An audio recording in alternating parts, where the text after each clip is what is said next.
Everest. इस movie को 2015 में रिलीज किया गया था। ये मूवी एक सच्चे वाक़ये पर बनाई गई है। ये वाक़या 1996 में एवरेस्ट पर हुआ था। इस मूवी में उस वक्त की सारी सच्चाई दिखाई गई है कि कैसे इंसान अपनी ख्वाहिशात को पूरा करने के लिए अपनी जान की भी परवाह नहीं करते और एवरेस्ट पहाड़ पर पहुंच जाते हैं। इस सफर में बहुत सारी डेथ्स होती हैं। अगर आपने ये मूवी पहले नहीं देखी तो आज मैं ये मूवी आपको आसान अल्फाज में एक्सप्लेन करूंगी। आइए इस मूवी को स्टार्ट करते हैं। एडमंड हिलरे और टेंजिंग नोर्गे ये दो पहले ऐसे इंसान थे जो 1953 में पहली बार एवरेस्ट पर गए थे। इन दोनों के बाद बहुत कम लोग एवरेस्ट पर जा पाए थे क्योंकि एवरेस्ट पर चढ़ना मौत के बराबर है। लेकिन 1992 में रॉब हॉल ने इसे अपना बिजनेस बना लिया। अब ये लोगों को एवरेस्ट पर ले जाना शुरू कर देता है। रॉब हॉल 4 सालों में बगैर किसी हादसे के 19 लोगों को एवरेस्ट पर ले जाता है।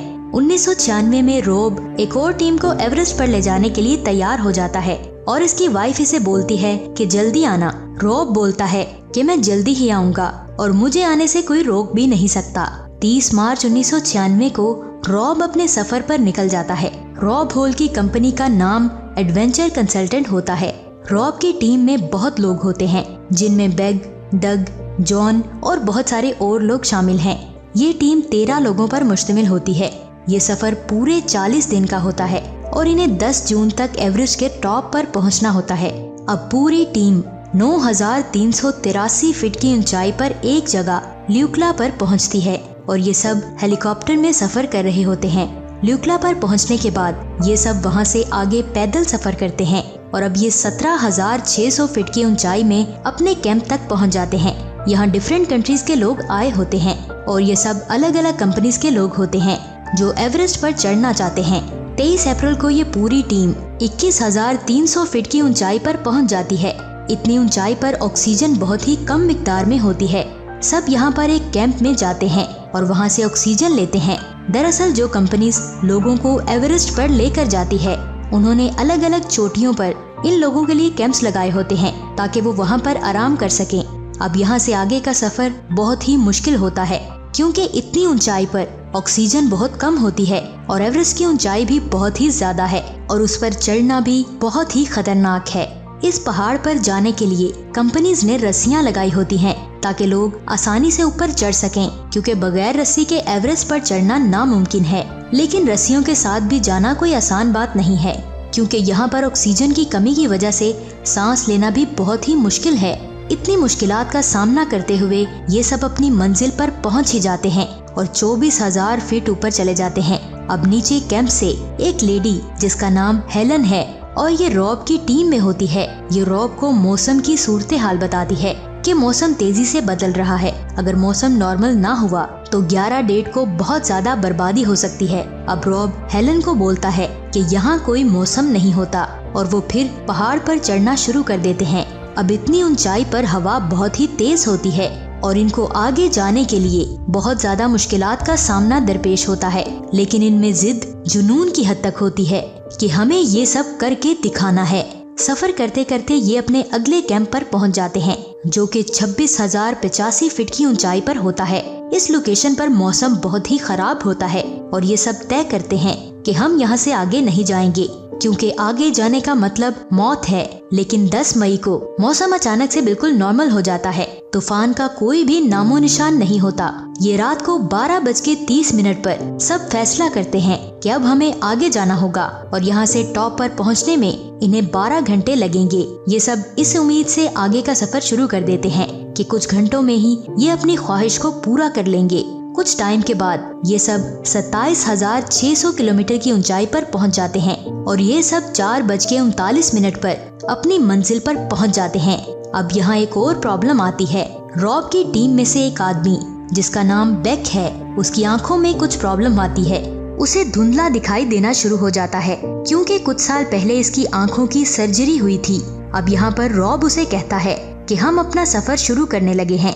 अगर तुम आधे घंटे तक कुछ बेटर फील करो तो तुम भी आगे का सफर शुरू कर देना। अगर तुम्हारी प्रॉब्लम सॉल्व ना हुई तो तुम्हें अपना सफर यहीं पर खत्म करना पड़ेगा। अब यहाँ पर जब रॉब और उसकी टीम के बाकी लोग आगे का सफर शुरू करते हैं तो वो ये देखते हैं कि ऊपर जाने के लिए रस्सियाँ नहीं लगाई गयी। और सबसे पहले इन्हें रस्सियां बांधनी होंगी, क्योंकि बगैर रस्सियों के ये लोग एक कदम भी नहीं ऊपर जा सकते। और अब रॉब की टीम के 3 लोग वापस जाने का फैसला करते हैं, क्योंकि यहाँ पर हवा बहुत ही तेज होती है।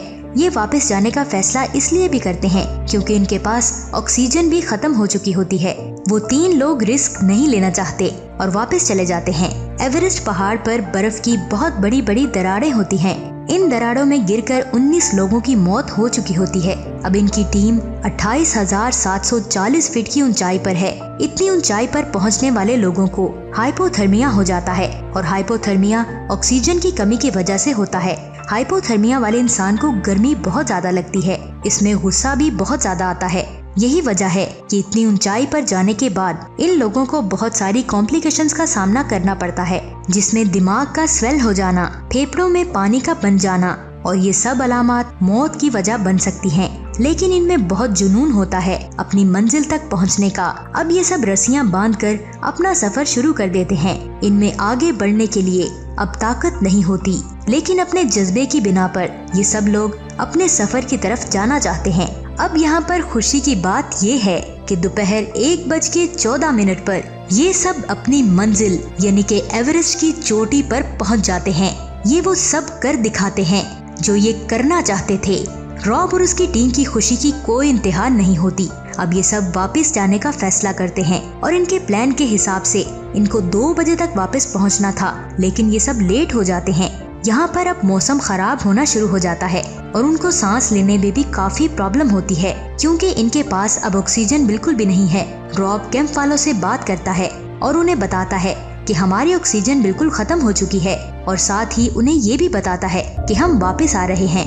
नीचे आते हुए ये देखते हैं कि इनकी टीम का एक मेंबर जिसका नाम डग है, वो नीचे ही रह गया था और अब ऊपर आ रहा होता है कि इतने में रॉब उसको मना कर देता है। लेकिन डग कहता है कि अगर मैं आज ऊपर नहीं गया तो मैं दोबारा कभी भी एवरेस्ट की चोटी पर नहीं आ पाऊंगा। रॉब बहुत ही मुश्किल का सामना करते हुए डग को ऊपर लेकर जाता है। डग की तबीयत बहुत ही खराब होती है, लेकिन फिर भी वो चोटी पर पहुंच जाता है। और जब ये दोनों वापस आना शुरू करते हैं तो डग तकरीबन बेहोश हो चुका होता है। अब रॉब डग की वजह से ऊपर ही फंस जाता है। अब यहाँ पर रॉब की टीम रॉब को वापस जाने का बोलती है, लेकिन रॉब उन्हें मना कर देता है कि मैं डग को छोड़कर नहीं आऊंगा। रॉब कहता है कि ये एक इंसानी जिंदगी का सवाल है, मैं इसे लेकर ही आऊंगा। अब रॉब रस्सियों की मदद से डग को नीचे उतारना शुरू कर देता है। इतने में तूफान बहुत तेजी से आता है। रॉब डग को एक जगह पर छोड़कर ऑक्सीजन लेने जाता है। रॉब डग को कहता है कि तुमने यहाँ से कहीं और नहीं जाना, लेकिन डग को कुछ समझ नहीं आती, क्योंकि डग का दिमाग पूरी तरह से सुन्न होता है और वो रॉब के पीछे आना शुरू कर देता है। और रॉब को ये नहीं पता होता कि डग उसके पीछे आ रहा है। चलते चलते डग नीचे गिर जाता है और नीचे गिरते ही डग मर जाता है। अब आगे जाके रॉब बैठ जाता है, क्योंकि वो पूरी तरह थक चुका होता है। इतने में रॉब की टीम का मेंबर आता है। उसके पास ऑक्सीजन का आधा सिलेंडर होता है और वो रॉब को दे देता है। अब तूफान बहुत ही तेज होता है, लेकिन फिर भी वो दोनों नीचे उतरना शुरू कर देते हैं। अब ये टोटल 13 लोग हैं जो ऊपर फंसे होते हैं। तूफान बहुत ही तेज हो जाता है। अब रात के 3 बजे उनको कैंप से कॉल आती है और कहा जाता है कि उनकी मदद के लिए कुछ लोग भेजे जा रहे हैं, लेकिन वो तब ही पहुंच पाएंगे जब तूफान रुकेगा। और अब ये लोग बहुत ही मुश्किलात का सामना कर रहे होते हैं। एक तो तूफान, ऊपर से ऑक्सीजन की कमी। रॉब और उसके दूसरे साथी का सर्दी और थकावट की वजह से दिमाग काम करना छोड़ देता है। यहाँ पर अब रॉब बेहोश हो जाता है। इसका साथी अपनी जैकेट उतार कर देता है और कहता है कि बहुत ही गर्मी हो गई है यहाँ पर, और वो ये कहकर नीचे स्लाइड कर जाता है। अब इनका कैंप से कोई भी राब्ता नहीं होता। तूफान के बंद होने के बाद रॉब की कॉल आती है और वो कहता है कि मैं तो हिल भी नहीं पा रहा। इसकी वजह रॉब का पूरी तरह से जम जाना है। और रॉब कहता है कि मुझे मदद चाहिए, मेरा साथी भी मर गया है। कैंप वाले रॉब को बोलते हैं कि तुम्हें किसी भी तरह नीचे आना होगा। रॉब बोलता है कि मैं नहीं आ सकता, क्योंकि अब भी हवा बहुत ही तेज चल रही होती है। इतनी बात करने के बाद इनका कनेक्शन कट हो जाता है। अब कैंप की टीम बोलती है कि रॉब की वाइफ को कॉल करो और उसका फोन सैटेलाइट फोन के पास रखो, ताकि उसे अपनी वाइफ की आवाज सुनकर हिम्मत मिले।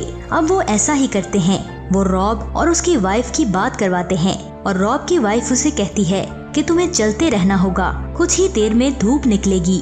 रॉब बोलता है कि मेरे हाथ और पाँव जम चुके हैं, लेकिन उसकी वाइफ उसे यही कहती है कि तुम्हें चलना होगा, ब्लड सर्कुलेशन रुकना नहीं चाहिए। इसके बाद रॉब वहाँ से उठने की कोशिश करता है और रॉब को ये भी बताया जाता है कि जो लोग तुम्हारी हेल्प के लिए भेजे गए थे वो तेज हवाओं की वजह से वापस आ गए हैं। और रॉब की वाइफ दोबारा उससे बात करती है और उसे कहती है कि तुम्हें वापस आना होगा, क्योंकि रॉब एक और रात रुकने का कहता है। रॉब अपनी वाइफ को कहता है कि मैं सारा से नहीं मिल पाऊंगा। सारा रॉब की बेटी होती है। रॉब कहता है कि मुझे माफ कर देना, क्योंकि वो समझ जाता है कि वो यहाँ से नहीं निकल सकता।